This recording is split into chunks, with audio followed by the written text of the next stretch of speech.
Most dogs who lunge, bark, or pull towards other dogs aren't being aggressive. They're usually overexcited, fearful or unsure, frustrated from being on a leash, or lacking structure during walks. Understanding the why helps you fix the why. So it's important. Those are reasons: overexcited, fearful or unsure, frustrated, lacking structure. It's usually not the dog is overly aggressive and wants to go get the other dog. Generally speaking, when you let them off leash together, they'd probably be best friends. So what I've done is I put together step by step. Listen to me carefully.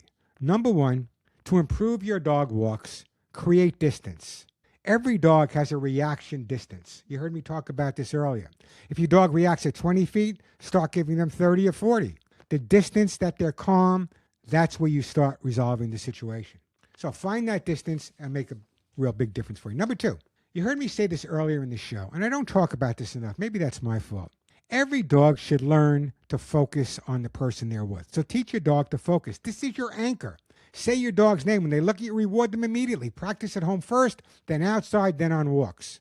And reward calm behavior. When your dog is noticing another dog and remains calm, you stay calm, he looks back at you, reward that instantly. Seeing dogs, good things happen when I stay calm. See, that's what happens. If your dog realizes that he gets a treat or a pat or a hug or a kiss or a longer walk, then he'll realize that good things happen when he's calm.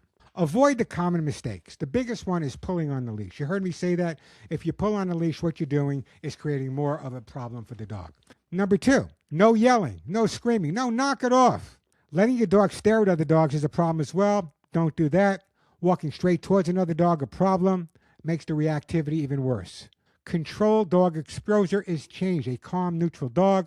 Energy matters. So when you're taking your dog for a walk, it's not only working with your dog to calm them down, it's working with yourself to calm them down. I've trained thousands and thousands of dogs for people all across the world, pretty much every continent, but Antarctica I think I've worked in. Maybe I'll get to Antarctica soon. I don't know how many dogs there are there. The bottom line is your behavior goes from one end of the leash to the other end of the leash. So very often with those dogs that are reactive and you're taking them for a walk, when you see another dog, very often you react. You react before. You start exhaling. You start tightening up.